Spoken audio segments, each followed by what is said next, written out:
The following program is brought to you by your local MLA, your Community Access Channel, and the Rogers Victoria Legislative Bureau. MLA Report, a message from your local member of the BC Legislature.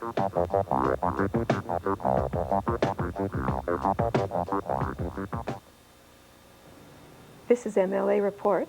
I'm Gail Pitney, and with me in the studio are two MLAs, Corky Evans, MLA for Nelson-Creston, and Paul Ramsey, MLA for Prince George North.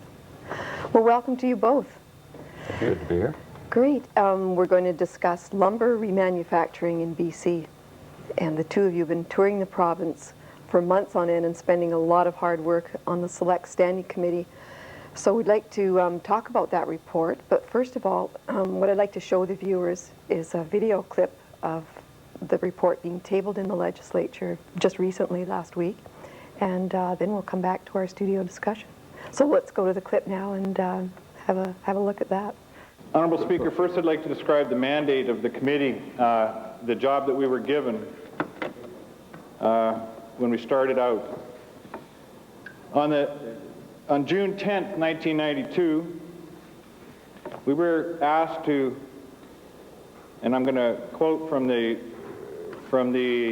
job that the House sent us out to do, to examine, inquire, and make recommendations with respect to the availability of lumber to remanufacturers, and in particular, without limiting the generality of the foregoing, to consider, number one, the lumber supply requirements of the remanufacturing sector, and number two, barriers or impediments to increasing the supply of lumber to the remanufacturing sector.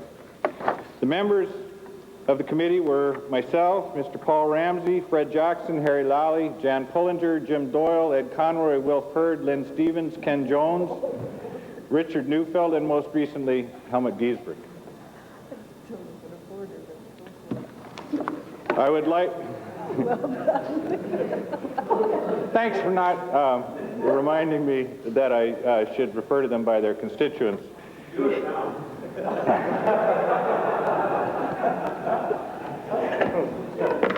That's the viewers to mention.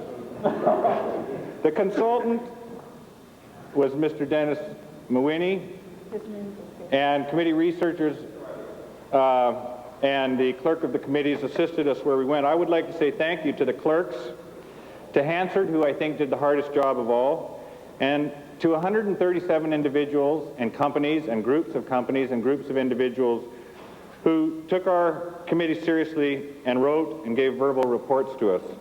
The process we were involved in.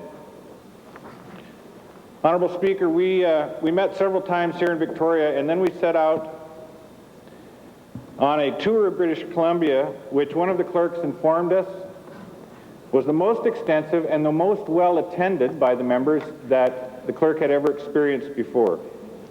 We had about a dozen meetings in Victoria, and then we visited Richmond, Ladysmith, Courtenay, New Westminster, Kamloops, Revelstoke, Castlegar, Penticton, Williams Lake, Smithers, Prince George, and then a group of communities, Honourable Speaker, in the state of Washington, Ferndale, Everett, Bellingham, Arlington, Everson, Tacoma, McLeary, and Centralia. The first tour was to go and see and smell and learn how sawmills and remanufacturing plants worked. The second tour was to ask British Columbians in the industry to tell us what they felt were the impediments to the growth of the industry. And the third tour was to go and visit our competitors in the United States. Following the third tour, we had 7 meetings here back in Victoria, going over 6 different drafts of our report, leading to a consensus document. I think I'm as proud of the committee for the consensus as I am for the work that they put in. Many people out on the street in BC think that all we do is come here and beat each other up like in question period. I would like to say that in the last year I had an experience of MLAs of various parties working together to come up with something they agreed upon, and an experience which I find incredibly valuable, and I hope makes the committee process more respected and understood in BC. I want to talk a little bit about the rationale, why we were given the mandate we were given. Why does it matter whether the remanufacturing sector has access to lumber? Honorable Speaker, in the last decade, we have experienced massive layoffs in the forest industry that's employed me for most of my adult life. At the present time, we have annual allowable cut recalculation resulting in a decreasing harvest in various parts of the province. And everywhere we went, we heard predictions of new tech change, automation in the industry, which will result in a new round of layoffs in the next decade. Obviously, everybody working in this building or outside, everybody in the industry knows that the only way to get more out of less is to process it further.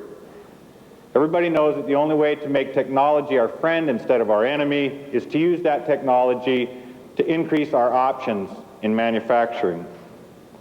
Basically, here's the deal, Honorable Speaker. It's an incredibly complicated subject, and I tried to reduce it to an image that we can all grasp. The trees in BC belong to the people. The people sell, say, a truckload, a logging truck. Everybody knows what they look like. A logging truckload of wood, it carries 35 cubic meters of wood.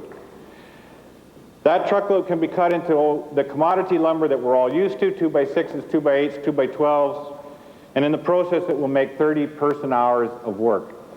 Or you could take the same truckload of wood and you could turn it into furniture, or doors, or windows, or desks, and make 160 person-hours of work. It seems to me that the mark of our intelligence as leaders and of our political will as elected representatives in BC, in the management of timber at least, is how close we can get to that second number with as many truckloads as possible. What we found, I used to work here 20 years ago, and in those days I loaded cants on ships. A cant is a big thing. It's about this 12 by 12 and 30 or 40 feet long, and logs on ships, and lumber on ships, 3 by 9s loose stowed in the bottom of ships. We didn't really process anything, and I came back to this committee believing that the industry probably hadn't changed much. To my surprise, and the surprise I think of other committee members, we found a very sophisticated industry out there. An industry that went through massive changes in the 1980s, and we saw highly technological industry, a highly innovative industry, a very risk-oriented industry, a whole lot of small and medium-sized businesses, and even very large corporations who were taking wood that they used to whack into cants and making it into as close as they could get to the end product. We were, I think it's fair to say, really impressed with the nature of the industry that sprung up in the last decade. But on the other hand, the industry is young and the industry is small, and last year they were sent a questionnaire and asked, what's the greatest impediment to the expansion of your business? And some might have thought that they would say wages are too high, land prices are too high, or markets are too difficult. But the number one impediment to expansion that they named was access to lumber. And it boggles the mind here in British Columbia, where the timber on our front lawn is 2.5 feet across. It boggles the mind that the biggest impediment to businesses here would be that they can't get access to wood when the wood is all around us. It was to address that access issue that we made the majority of our recommendations. Now, when you receive your copies of the report and read it, you'll observe that some of our recommendations deal with the question of tenure or quota or basically control of timber. I want to turn your attention to a couple of paragraphs you'll find on page 16 of the report that explain how that comes to pass. I'm going to quote, "During the committee's tours of sawmills and remanufacturing plants, and again in public hearings, the witnesses, those people who came to us, consistently asked the committee to look beyond our specific terms of reference to the issues that are underlying the availability of lumber to the remanufacturing sector. This is not because the witnesses did not understand the limit of the committee's investigation. On the contrary, it's precisely because they did understand what the members wanted to learn that they challenged us to understand the root causes of their problem, rather than just deal with the symptoms of the ongoing supply crisis. The committee came to understand that solutions to the shortage of supply will inevitably require further change in the control of timber.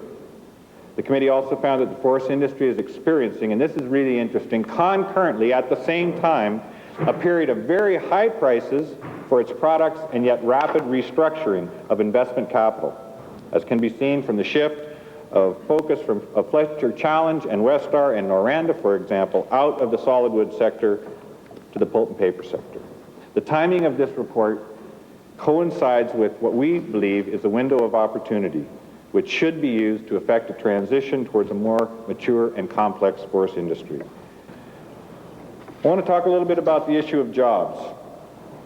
When this paper hits the street, we don't want people debating it in terms of winners and losers. We don't want people saying you took wood out of plant A and put it into plant B. That's not how the remanufacturing sector works.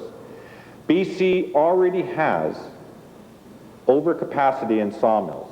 In other words, we got more sawmills than we got wood. We don't want any of our recommendations to create any new sawmills. We tried to structure our recommendations so the timber would come down off the mountain to the road, go into an existing sawmill with an existing workforce, come out and go into a new or existing remanufacturing facility, Honorable Speaker. We tried to change the control of the wood going through the major licensees, but not the volume. The only other issue I'd like to raise is the issue of old growth. Our timber, the timber that our society is fighting over in, say, the Carmana or the Clackwood or the Blue Lead or the Kainuko is old trees. The old trees are clear, not free, close growth, tremendously valuable wood. That wood has a dollar value which is far greater than any kind of second growth that we might eventually replace it with. We, your committee, this legislature's committee are saying it is possible to bring capital to British Columbia so quickly that we can double the employment in 10 years. Where is that capital going to come from? It is your committee's feeling that it's growing on the mountain, that we need to take that old growth, clear wood, which we may never see again, and make it available in a very careful way so that it becomes guitar tops rather than flitches or cants, for example. See to it that it's manufactured on this side of the border, and the industry will develop naturally. Last thing I want to say is to thank you to the consultant and all the 137 people who came and talked to us.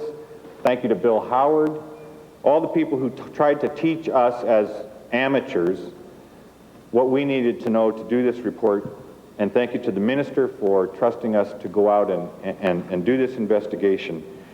I guess I think it was the most fascinating and important job anybody ever gave me, and I thank you for the trust that you placed in our committee. I think the next step is for British Columbians to tell us what they think about it. We're tabling it here. You members make it available to your constituents, and they'll let us know whether they think we got it right or got it wrong. Thank you very much. Well, what we didn't see in the clip were the 14 recommendations that your committee came out with, and we certainly don't have time to discuss them all today, but we'd like to start with the first one.